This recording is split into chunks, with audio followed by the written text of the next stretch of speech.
मिट्टी की ढेरी जैसे रब्बा, लहरों में मिलके खो जाए, वैसी ही जात मेरी तन्हा, गैरों में मिलके खो जाए।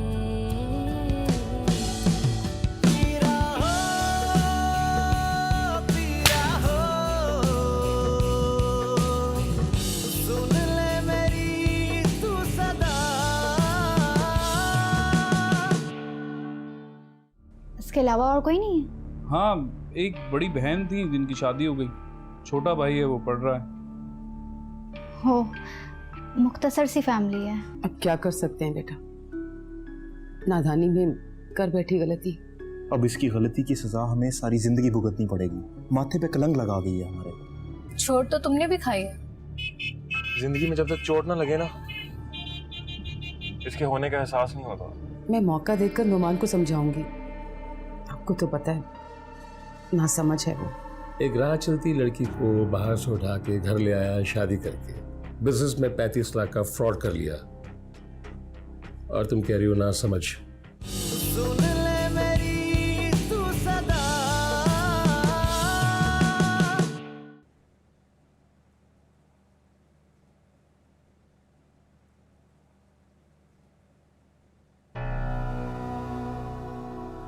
खुर्रम, खुर्रम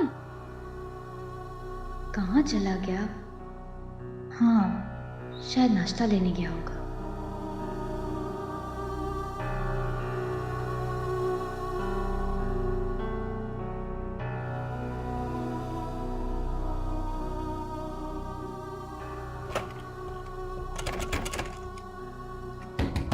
खुर्रम, खुर्रम,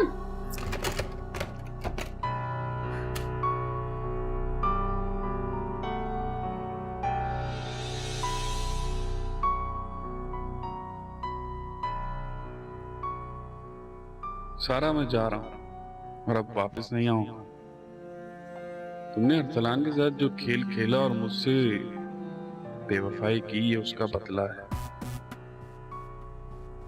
और हाँ, मैं तुम्हारे जेवरात और पैसे ले जा रहा हूँ, क्योंकि मैं मलेशिया जाकर रेस्टोरेंट खोलना चाहता हूँ।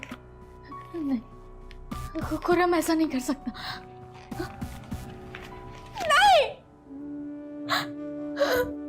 मुझे तुमसे अब शदीद नफरत है। तुमने जो मुझसे धोखा किया, मैंने उसका इंतकाम ले लिया है। और हाँ, मैंने तुमसे निकाह का सिर्फ ड्रामा किया था। वो काजी भी जाली था और निकाह भी। अब तुम तो अपने किए की सजा।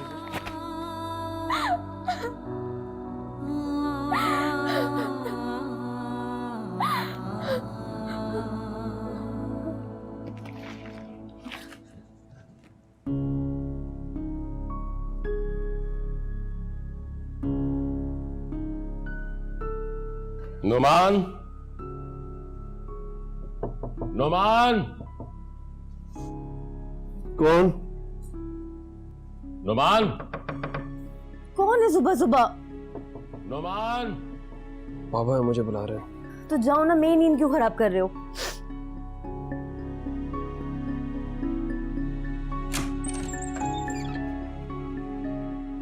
जो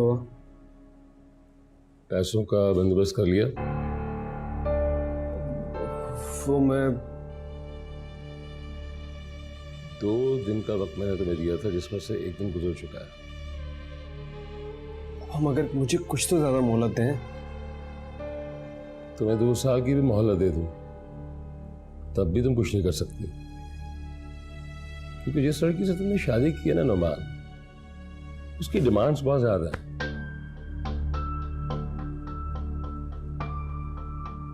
अब तुम अपनी बीवी की डिमांड्स पूरी करोगे या मेरा कर्जा उतारोगे?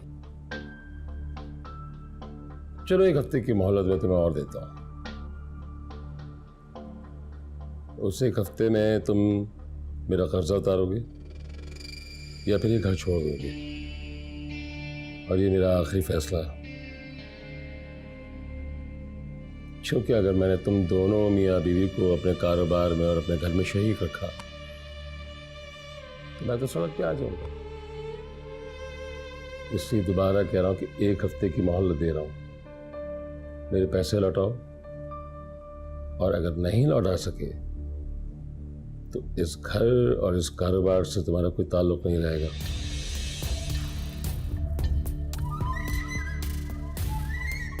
आग कर दूंगी तुम्हें।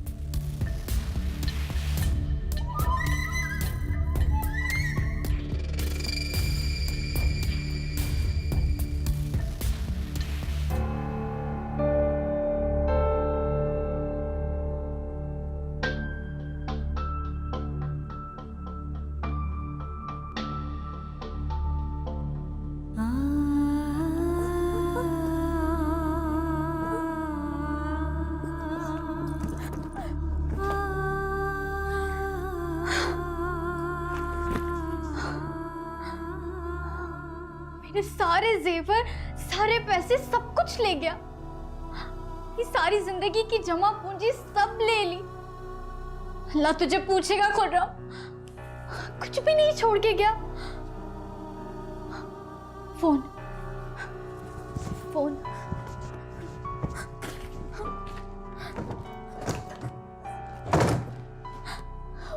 फोन भी ले गया।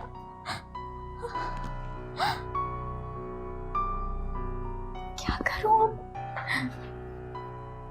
तुम्हारा यूनिफॉर्म कहाँ है? दादाजी, यूनिवर्सिटी में यूनिफॉर्म नहीं होता। दुपट्टा तो होता है। दादाजी वो ये तुम इसे दुपट्टा कहती हो? ये जो तुमने गले में फंदा डाल रखा है ये दुपट्टा नहीं है। दुपट्टा अपने आप को पूरी तरह ढांपने के लिए होता है। दादा जान आप बिल्कुल ठीक कहते थे। देखिए मुझे कैसी ठोकर लगी है। आपको और बाबा को कोई और काम नहीं है? जब देखो मेरी शादी के पीछे पड़े रहते हैं। बोझ बन गई हूँ क्या मैं? नहीं बेटा, बेटियां बोझ नहीं होती, बल्कि अमानत होती हैं किसी और की, और अमानत हमेशा अपने पास नहीं रखी जाती। मामा मुझे बचाए, मैं अकेली हूँ इस सुनसान घर में। मुझे बहुत डर लग रहा है मामा। मैं आपके पास कैसे आऊं और आ भी कैसे सकती हूँ? मैं तो खुद ही ठोकर मार के आई हूँ सारी खुशियों को। आप लोगों को बदनामी के अंधेरों में धकेल के आई हूँ। नहीं नहीं नहीं नहीं, मैं जाऊंगी मामा बाबा के पास। मैं जानती हूँ वो मुझे माफ कर देंगे, बहुत प्यार करते हैं मुझसे। या अल्लाह कुछ पैसे मिल जाएं तो मैं यहाँ से निकलूं, और शायद कोई पीसीओ हो।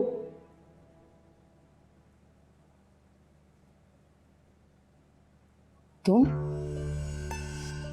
यहाँ क्यों आई हो? मैं आपसे माफी मांगने के लिए आई हूँ। आंटी मुझे पता है मैंने गुस्से में आपको बहुत उल्टा सीधा कह दिया, प्लीज मुझे माफ कर दीजिए। तुमसे क्या शिकायत जब मेरा बेटा ही ऐसा हो। असल में नुमान को बहुत देर से समझ में आई, मुझे गुस्सा इसी बात पर आया। नुमान को सारी बात तो पता थी, मेरे दादा का महल जैसा घर है भावलपुर में, मगर उस पर हमारे दूर के रिश्तेदार का कब्जा है और वो वहाँ का चौधरी है।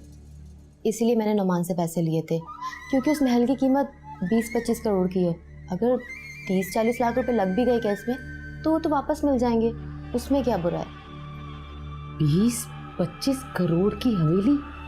जी आंटी, और इस हवेली की वाहिद वारिस अम्मी है, क्योंकि मामू तो सख्त से दस्तबरदार हो गए हैं, इसलिए अम्मी वहाँ गई हैं मामू का इकरारनामा लेने के लिए और दादा की वसीयत। अब देखें ना, अगर हवेली मिल गई तो उसमें फ़ायदा नुमान का ही है ना। अम्मी ने कब तक जिंदा रहना है, और वैसे भी अम्मी ने नुमान को बेटा बनाया है। उन्होंने कहा है कि आधी हवेली मेरे नाम करेंगी, आधी नुमान के।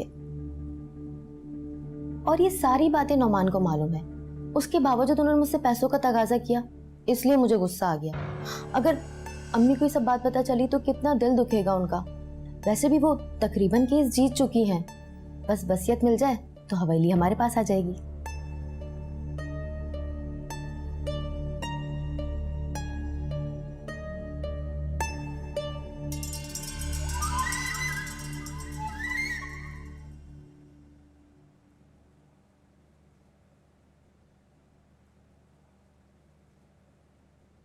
बेटा बेटा, मैं शॉपिंग पे जा रही हूँ। मैं चाहती हूँ कि तुम भी मेरे साथ चलो।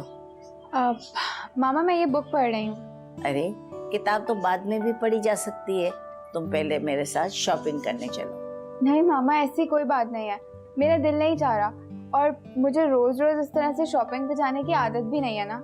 और तुम्हें घर पे अकेले छोड़कर जाने का मेरा दिल नहीं चाह रहा। मामा ऐसी कोई बात नहीं है, असल में मुझे इस तरह से रोज रोज शॉपिंग पे जाने की आदत नहीं है बिल्कुल भी, इसलिए मैं यहीं ठीक हूँ। अच्छा तो फिर ऐसा करते हैं कि मैं तुम्हें तुम्हारी अम्मी के घर छोड़ देती हूँ, वापसी में मैं तुम्हें ले लूंगी। अब तो खुश? ठीक है, मैं फ्रेश होके आती हूँ। ठीक है। अरे बेटियां भी कितनी अच्छी चीज होती हैं। इतनी अर्जेंट क्यों बुलाया मुझे? बस मेरा दिल चाह रहा था तो बुला लिया। अरे वाह, ये भी खूब है, दिल चाह रहा था और बुला लिया मुझे। मैं जॉब करता हूँ, जॉब यूं बार बार सीट छोड़कर नहीं आ सकता। तुम्हें कौन सा बार बार बुलाती हूँ, आज ही तो बुलाया। किसी पार्टी में जा रही हो? नहीं, पार्टी में तो हूँ मैं। अच्छा तो आप पार्टी मना रही हो और यूं अचानक मुझे बुला लिया। क्या करूँ, अकेले रह रहकर बोर हो चुकी हूँ इसलिए। क्या मतलब, किसी के साथ नहीं रहती? है ना, 2 भाई हैं, शादीशुदा हैं, मगर उन्हें तो अपनी फैमिली से फुर्सत नहीं मिलती। उनके साथ रहती हो? नहीं, अकेली रहती हूँ, मेरा अपना अपार्टमेंट है, बस वहीं रहती हूँ। सॉरी लेकिन तुम तो कोई जॉब भी नहीं करती, फिर मैनेज किस तरह करती हो? मेरी 2 शॉप्स हैं, उनका रेंट आता है, उसके अलावा बैंक में कुछ डिपॉजिट फिक्स है, और जब दिल घबराता है तब जॉब कर लेती हूँ, और जब दिल उकता जाता है तो छोड़ देती हूँ। अरे वाह, बहुत ऐश की जिंदगी गुजार रही हो। लंच किया तुमने? कहाँ, अभी करने जा रहा था, तुमने बुला लिया। ओके, मैं मंगवाती हूँ। वेटर,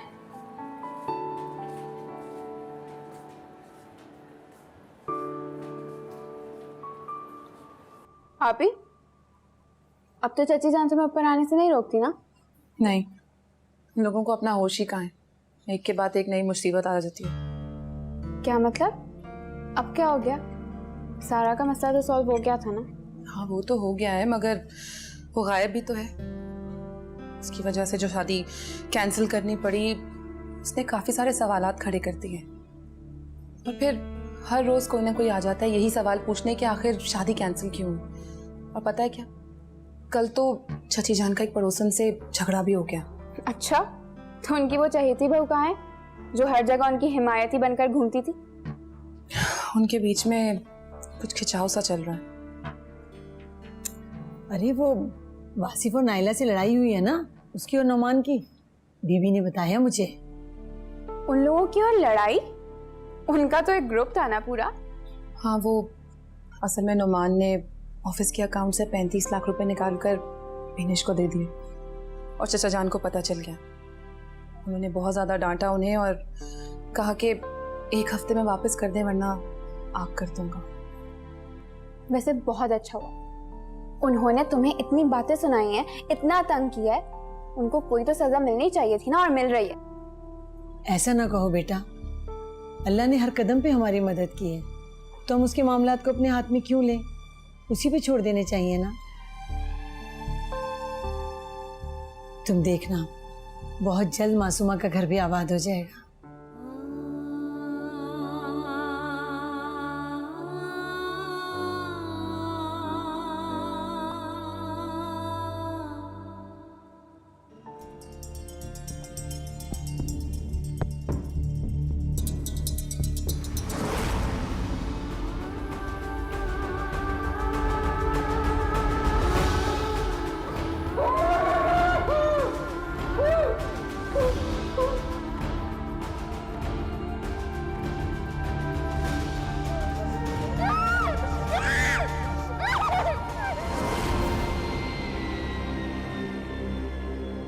मैं किन किन गुनाहों की माफी मांगू अल्लाह से। मेरे गुनाह इतने ज्यादा हैं, शायद वो भी मुझे माफ नहीं करेगा। और मैंने जिसके लिए ये सब कुछ किया है उसने मेरी पलट कर खबर तक नहीं ली, मुझे पूछने तक नहीं आया कि मैं जिंदा भी हूं या मर गया। जिस दिन से एक्सीडेंट हुआ मुझे कोई देखने तक नहीं आया, मेरा कोई पूछने तक नहीं आया।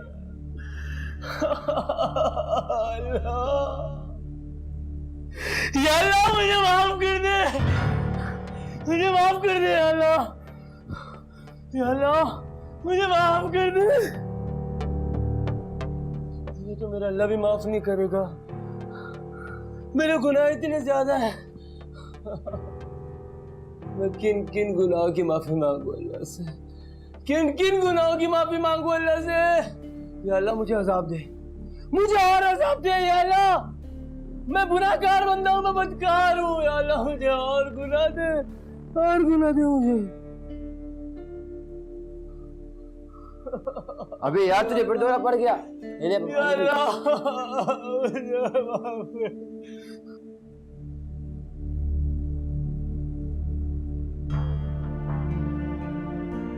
अच्छा हुआ तुम यहाँ आ गई, मेरा कब से तुमसे मिलने को दिल चाह रहा था। तो तुम वहाँ आ जाती मुझसे मिलने के लिए? नहीं यार मोमी, वहाँ अच्छा नहीं लगता, आखिरकार बॉस का घर है। और फिर हम वहाँ कभी गए भी तो नहीं, क्योंकि वलीमा रिसेप्शन सब तो होटल में हुआ था। मगर अब वहाँ पर मैं भी रहती हूँ। हाँ, अब वहाँ तुम भी रहती हो, लेकिन हमें एक बात समझ नहीं आई, ये सब अचानक हुआ कैसे? जहाँ तक मेरा ख्याल है हम तीनों ने हमेशा हर बात शेयर की है, फिर तुमने ये फैसला अचानक बगैर बताए क्यों किया? और हमारे तो वहमो गुमान में भी नहीं था, और ना कभी हमने कोई ऐसी बात महसूस की। देखो ये मेरा नहीं बल्कि मेरी तकदीर का फैसला है। तुम लोगों को अरसलान और सारा का केस तो याद है ना? हाँ, लेकिन इससे तुम्हारी शादी का क्या ताल्लुक है? दरअसल बात यह है कि ओह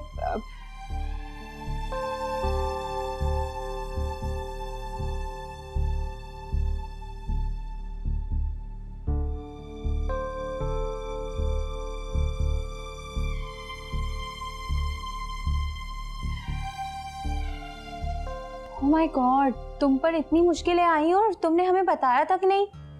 क्या बताती तुम लोगों को? अव्वल तो ये कि मैं खुद भी अपने होश-ओ-हवास में नहीं थी।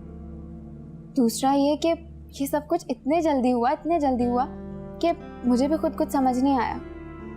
वैसे बॉस के इस फैसले से मैं बहुत खुश हूँ, मेरे दिल में उनके लिए बहुत इज्जत बढ़ गई है अब।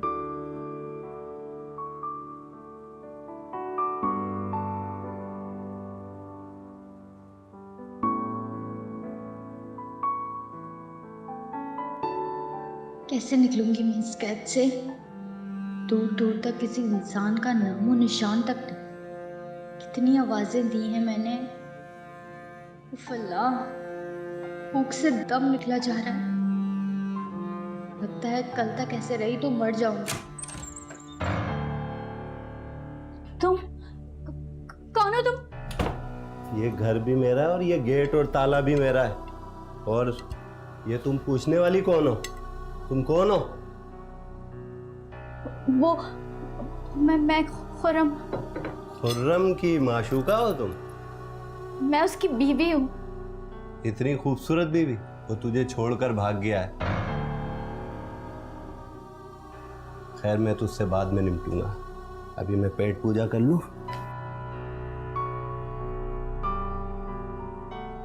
खाएगी? नहीं नहीं। देखा? खा, ले भूखी लग रही है, खा खा, नहीं तो तेरा हशर नशर खराब कर दूंगा। चल खा।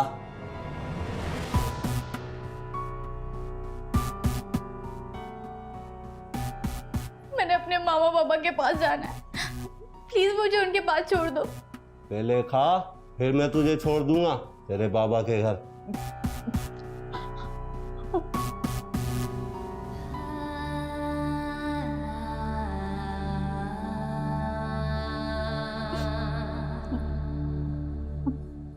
मैंने खा लिया, अब प्लीज मुझे उनके पास छोड़ो, प्लीज। चल मेरे पैर दबा पहले, फिर मैं तुझे छोड़ूंगा। दबा पैर।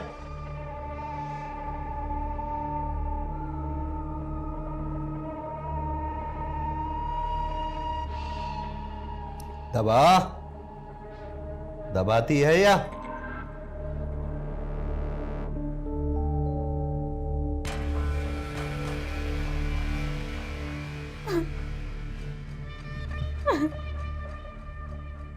और सुन, तू घर से भाग नहीं सकती क्योंकि मैंने ताला डाला हुआ है और चाबी मेरे पास है, समझी? दबा पैर। अब मैं थोड़ा आराम कर लूं, पैर दबा।